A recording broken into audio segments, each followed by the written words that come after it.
so the next speaker is Ingo Roth from EII. So it's 25 minutes. I will let you know 5 minutes before the end. Yes. Yeah, thank you very much for having me here, and thank you for organizing that conference. I mean, like, I'm from Technology Innovation Institute that might need an introduction. Still, there's like a new funded research institute with one branch devoted to developing quantum technologies very close by, namely in Abu Dhabi. Interesting place to work. If you want to learn more, let me know. I mean, Balint already had like mentioned shadow estimation of states very much, and there was like the first question asking, okay, can I actually also estimate in that way properties of like a gate set? So how is this connected to process tomography and so on? So let me just take the next 25 minutes to exactly answer this question. How is this related to RB, and how are these things similar? Because this is kind of some work we put out, like the first theoretical work was a preprint in 21. It's going to be published very soon, now accepted also in the journal. Yes, and there's also numerics. So I'll just answer that one question now. Okay, maybe for the motivation, I think this is kind of like common ground here, but I mean, why do we actually care? And why would we actually care about more than just benchmarking a device? In a sense, so we're building kind of like superconducting qubit devices somewhere in these big fridges. I mean, this is the part you can just buy, but then the rest, I mean, the hard part comes here. And then you actually need still an engineering circle. We have heard in the first talk that, I mean, it's very important to improve fidelities and so on. So, but I mean, why, where, and how? So, I mean, so we need to constantly kind of like run, test, benchmark. And like when you say test and benchmark, that might be something like a quantum volume, which is nice to kind of like report to your boss in the end of the monthly meeting, but it might not tell you that much. I mean, it gives you a performance score, but it might not tell you that much about what you actually want to know. You actually also want to diagnose the device. So you want to really be able to delve into the data and see what is still going on. And I mean, in the ideal case, you actually want to extract actionable advice and say, oh, should I work on my readout? What might be the error sources I'm still working on, and so on. Okay. And on this actionable advice, we have different things to improve these devices.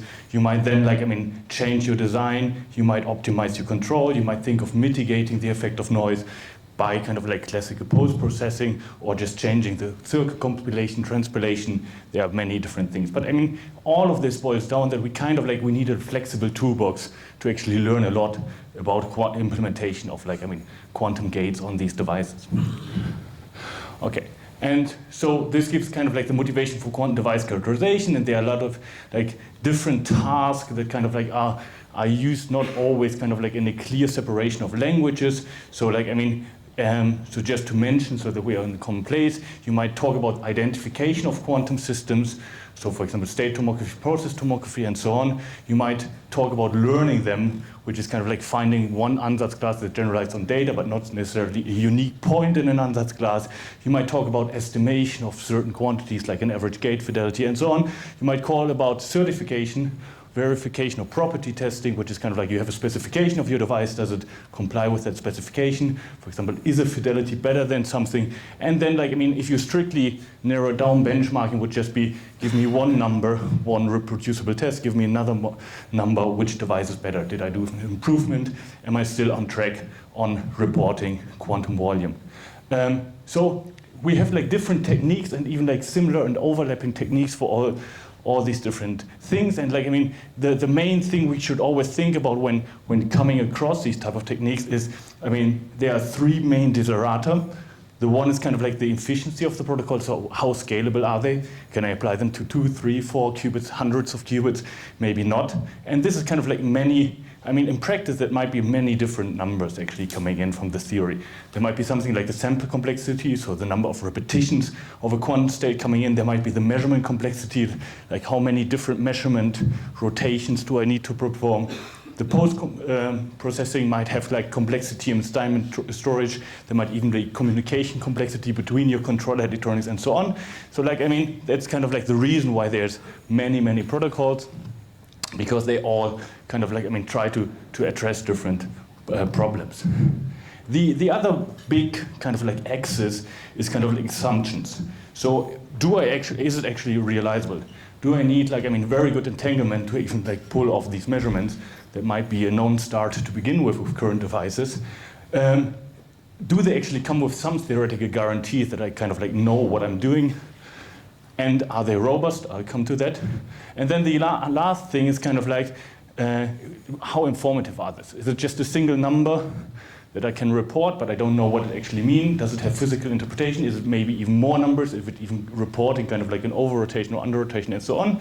And they are kind of like from the theory side, there are a couple of reviews, like an old one by now, 2020, where we try to kind of like put the entire landscape of these protocols from like, I mean, the experimentalist approach of just building trust in the device to kind of like cryptographic methods and actually certifying quantum devices in one 4-page paper, so that kind of like the entire landscape is just rolled out so that people know they are actually working on the same problem even though coming from different communities. There's a more in-depth tutorial on certain techniques, and also Andreas Elben beautiful review on kind of like, I mean, what you all can do by just randomizing measurements. And in this talk, and in principle, you can also ask all these questions on all different layers of abstraction of a quantum device. But in this talk, we'll now look at gate sets and ask what can we actually learn, how do we actually characterize gate sets in practice. And when it comes to characterizing gate sets, so you have some set, let's say a finite set of operations that you actually want to do on your quantum device. You're already on the level of abstraction, abstracting away from the actual physics that happens on your device. There are kind of like, I mean, two main blocks that are actually used in practice. So if you read like the last Quantinum paper, there's kind of like a last list of things they are doing. They did a very good job in kind of like, I mean, trying to do whatever is on the market. But I mean, if you classify them, most of the techniques that you're using are kind of like randomized benchmarking, some of them more holistically. I think they don't even do self-consistent tomography in the paper.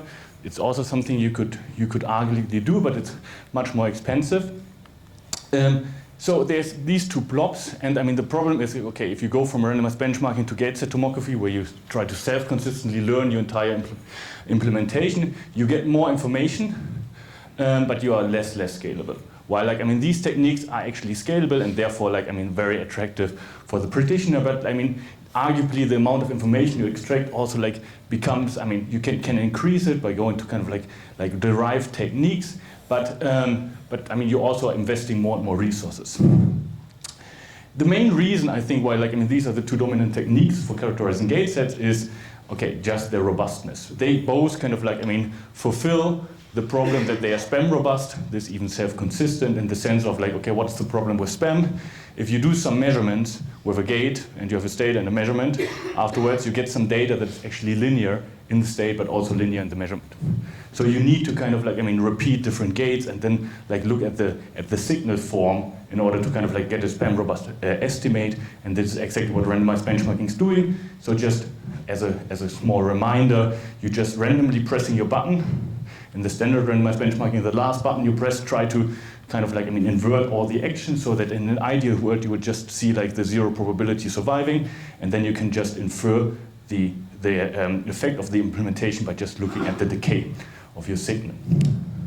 Okay, so we have this entire blob of techniques, and then there's, as Balance say, a hot topic, which is kind of like shadow, classical shadows, and kind of like, I mean, we came from another direction, namely from randomized benchmarking, and asked ourselves, can we actually just mimic a lot of these techniques in a more data economic way? In the sense of that we can't just take as face value that the measurements you can do on a machine, you don't want to kind of like, I mean, have too much burden, you don't want to run a different protocol all the time, but you're trying to do kind of like, I mean, do the same experiment again and again, and you're just changing the post-processing and kind of like to extract more and more information. So the main question we want to look at is if you use like robust measurements, which are kind of like random sequences of your gates, what can we learn just reusing the same data and just adjusting the classical post-processing? Okay, so we have two parts of the protocol. The one is the experiment. You just start in whatever state is kind of natural for you, like your initial state that just comes out of the machine. We don't care about what it is. And then, I mean, what you're doing is, I mean, the primitive is kind of like you run kind of like a sequence of gates, G1, G2, Gm, from some gates at G. and think of that gate as being kind of like either n-cubic Clifford unitaries, so like, I mean, you compile them in short circuit, or like parallel single cubic Clifford unitaries, or local Heisenberg-Weil rotations or Pauli rotations on that group. So some kind of like gate group that you might be interested in. But you could also, I mean, the theory also works for smaller groups, like just the identity and the X gate, or like, I mean, some Z2 group rotating along one axis. And then you just apply kind of like, I mean, the random sequence of the gate, and you just do like the natural measurement, kind of like a computational basis measurement, whatever is kind of like, I mean, the normal read of your machine. We don't actually care that much about that. Okay, so now you record a bit string. So in the end, like, I mean, after this experimental procedure, there was some probability distribution how you should draw these random sequences. You just get data, which is kind of all the sequences you draw, and like the single shot read out the bit string you actually estimated from that. And this set will just be our data set, and we call it kind of like the gate set shadow, because, I mean, this is very similar to kind of like the idea of classical state shadows, where you estimate like from the measurements, randomized measurements on the many properties of a state. Here, the only difference is that now the noise comes in the gate, so we are actually interested in the gate noise. And like, I mean, it's still the primitive you want to measure first and ask later the questions. Okay, so if we assume we have this, we have some random gate sequence and some click data, what is actually the post-processing that we could do on that? So the easiest thing we could think is, okay, we just take that tuple and we just calculate some scalar function on that. And we do that for all of them. So now we have kind of like a set of scalars. We did that maybe for different lengths, sequence lengths, so we can like take a mean, or for technical reasons, improve guarantees a median of means for larger systems. I mean, depending on the constant scaling. And you could just like, I mean, average the scalars for like identical m's, and you get some points on some line depending on m. And then you kind of like, I mean, you can try to fit some model to these points. And I mean, okay, as you might expect, since it's very similar to randomized benchmarking, there will be kind of like decays happening with the noise. And the decay parameters actually describe it the node with the output of the protocol. Okay, so now I didn't say what this function is. And basically, I mean, you can change now this function all within the post-processing and kind of like generate different effective signals here and get different decay parameters. Okay, so what is a possible function you could do? Since we're actually randomizing over like a gate set, which kind of like with some measure that at some point it will, either it's already a uniform measure over a group, or it will converge to something like that. We are actually kind of like, I mean, getting good kind of like, I mean, probing from all the directions in every irreducible representation of the group. So we are looking kind of like, we're averaging out the noise in every representation of the group, even if it's a smaller representation. So the one ingredient that goes into these type of functions is you can look at individual representations. So think of this, for example, as the traceless subspace for the Clifford group. The other ingredient is what we call a probe operator. So what we're actually just calculating is if this would just be like the adjoint representation of the group and this would be the identity, this is just the Born probability. But instead we kind of like project everything onto reduced representations all the time, and we are kind of interleaving in the post-processing some probe operator. And this is kind of like, I mean, the idea is that this probe operator allows us to kind of like in this decay encode linear quantities that are then controlled by the probe operator we are using. For example, if that would be the identity, that's the traceless subspace, that's basically linear entropy benchmarking or character benchmarking, depending on how you want to call it. Okay, so that's the principal idea. Now we need to prove that, I mean, this is actually doing something meaningful. Okay, so the first result is not very surprising. So we kind of like go into like, I mean, our sweet spot to think about randomized benchmarking style experiment, which is we assume time stationary non-Markovian noise. So we assume there exists some implementation map that every element in the group has some CPT map that is associated to that map. Okay, then the other thing, and this is, I mean, not a necessary condition, it's just for convenience of representing these results and making them easily interpretable, is we assume now gate-independent noise. So we think that whenever you actually apply some unitary G, the thing that happens on your device is you take the input state, there's some noise channel, some right noise channel happening on that G, then there's the actual channel of the G happening, and then there's some left noise happening. So it's just kind of like, I mean, for every gate, the same noise channel before and afterwards happening. But this is not a necessary condition for the proofs. You can generalize this using standard techniques, and we also give the general statements. Okay, now the simplest examples are when these representations are actually multiplicity free. So you kind of like have one generalization of the depolarizing channel in that reduced representation, and you just see kind of like the projection onto that effective depolarizing channel in that thing. So the first question is, if I would take like many samples of that state, where does actually my mean estimator converge to? And the answer is that this mean operator converges to something which actually looks like an exponential decay, very similar to randomized benchmarking. There is some constant here, which is depending on the span, and there's some decay parameter which actually depends on the implementation map, so on the lambda, the two noise channels, and this is to some power depending on the sequence length. So you really get kind of like a scalar exponential decay. Now the question is, what's the decay parameter? If you look at the decay parameter actually becomes the overlap of your probe operator in your reduced representation with that channel. So you can think of this as kind of like a relative effective depolarizing strength or average gate fidelities just in like fine-grained to different subspaces depending on the group you're using. Okay, what is the nice part? Since all these interleaving only happens in the post-processing, we can just basically use the same data, the same S, and do it again and again. So we calculate like one function on that S, take the mean, we extract, we get some parameter for some probe operator A1. We do the same thing with another mean, extract something for a second probe operator, and so we get like many decay parameters basically for the same data. Okay, this is now a general theory. You can even make that more general for other groups with non-multiplicity free representations, for example, these smaller groups I mentioned. Story is similar, it's just a matrix exponential decay in the end with a matrix of size of the multiplicity. So it's a small matrix, potentially, normally it's a small matrix here, and then you kind of like get the entire matrix, and you can still extract the eigenvalues. So you can generalize it also to smaller gate sets. Okay, that's, I mean, if you're familiar with randomized benchmarking, that does not even strike you much as something, because I mean, okay, we did some sequence experiment, we did some averages somewhere, we got exponential decays. We just changed into post-processing. The main point is kind of like, I mean, do you actually get away with like efficiently estimating that? And that's not clear because from the get-go, because in principle, randomized benchmarking was designed to kind of very carefully craft your signal to kind of like, I mean, always have a 1, and you don't want to kind of like smear out your signal in the exponential subspace and then just patch things together in the post-processing and maybe even estimate exponentially small quantities. So it's not clear how efficient this estimation actually is.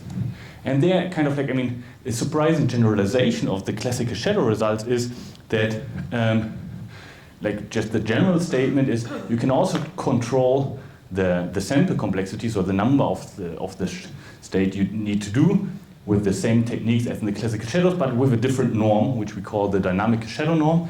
And kind of like in the end, like if you want to work out things for a scheme, you actually need to kind of like control that norm, which is now actually a family of norm scaling with M. So like techniques are a bit different, a bit more involved than in the original work, but I mean, it's a similar story. But the main point is, similar to the classical shadows, like, I mean, the number of things you're estimating only contribute logarithmically. Okay, so now all eyes are basically on that shadow norm. The question is, what is it? Okay, now we can do the classical examples which we mentioned, and this is kind of like where the main work goes into. So if you look at multi-cubic Clifford rotations, basically exploiting that they are kind of like a unitary 3 design, the decay parameters, this is just the 2 design property, the decay parameters basically just gives you the standard relative average fidelities. So you kind of like see the average fidelity of your noise channel with respect to your probe operator. Now the question is, if that probe operator is actually a unitary channel, then you can bound the shadow norm, and with this the complexity with some constant. So you actually can estimate an exponential number of kind of like, I mean, of relative fidelities with unitary channels to epsilon additive precision with constant, with polynomial sample complexity and your number of qubits. More generally, it becomes a bit more complicated. You can basically control this with the unitarity. So even if your probe operator is not exactly unitary, but a bit deviating from that, you can kind of get that. So exactly for unitary channels, which you might want to use for tomographic estimation or for something like that, that becomes interesting. Same thing, similar story holds for the single qubit parallel Clifford rotation. So there you can look at all the different irreps, basically whether your rotation looks trivial on the subspace or not. And you can kind of like, get different generalizations of like, what was recently called, previously called addressability. So it's kind of like the local depolarizing strength. And you can also estimate them efficiently with something which basically scales with the non-trivial support. So at least for local support probe operators, you can do that. Okay. You can also try to emulate a Pauli noise learning in the, learning the Pauli noise representation channel just by changing your post-processing. So there are different techniques. One thing I want to point out here is that, for us, now if you think about Ballenstorm, you basically can now, it's just a primitive to get data. But then the fun starts when you kind of build a protocol, such as shadow spectroscopy, based on these type of primitives. So okay, now after that hard work, we kind of just try to expand a bit on the idea what you could do with such a primitive. For example, you could think of learning unitary noise, just from the same data, just in the post-processing, the following things. You just get your data, you get set shadow, and then you make some ansatz for how actually your noise model might look like. So it might actually be some rotations around that angle with two parameters which you want to learn. Now you can actually calculate the corresponding probe operator, so the function to the scalar, calculate mean, fit the x day, and then you kind of get the fitting parameter, and you can calculate kind of objective function, the distance of the actual parameters that happen in your experiment to your estimated parameters, and you can now loop and optimize that, and you can do all of that purely in the post-processing. So you can basically get an objective function by just probing different things and then doing that learning. And the nice part about that, since we kind of extracted everything from a decay behavior, we just automatically get spam robustness in these learning tasks. And this is kind of a very simple model. You can go crazy with machine learning models, fitting everything and running this in the post-processing, trying to calculate gradients of this exponential decay. So it's kind of a versatile tool to kind of do ansatz tomography. Another thing is you might think of using this as a primitive for robust low-rank process tomography. So there were works on RB, randomized benchmarking tomography before. It's a task of actually learning in the entire prescription of a unitary channel from relative average gate fidelities. Okay, you can just use that as a primitive. So we proved how many back in the work in 2018, how many of these numbers you would use for compressive style tomographic reconstruction. Now we also have a primitive how to robustly actually get them. Finally, if you do the same story, the tomography locally with the local Clifford thing, you can go beyond kind of just getting crosstalk fidelities and actually do a tomography estimate of crosstalk channels. So you can kind of try to reconstruct marginal channels from this by just changing your probe operator, and then you can get kind of a channel estimate of your different marginal channels and channel differences that kind of correlate when you have crosstalk in your system. So to sum up, we started in that corner and asked for a question: can we be more economically with the data and just move more of the complication to the post-processing? And in fact, kind of using a simple kind of RB type experimental procedure and then just changing the post-processing, we can provably sampling efficient kind of estimate quantities for unitary probe operators or local probe operators for the local Clifford group, and this gives us in the end a flexible primitive to kind of think about machine learning of unitary noise models, low-rank tomography or crosstalk tomography. You can sum that up basically as kind of an interleaving and post. And the surprising part is that we kind of sample efficiency get away with that. Thank you very much.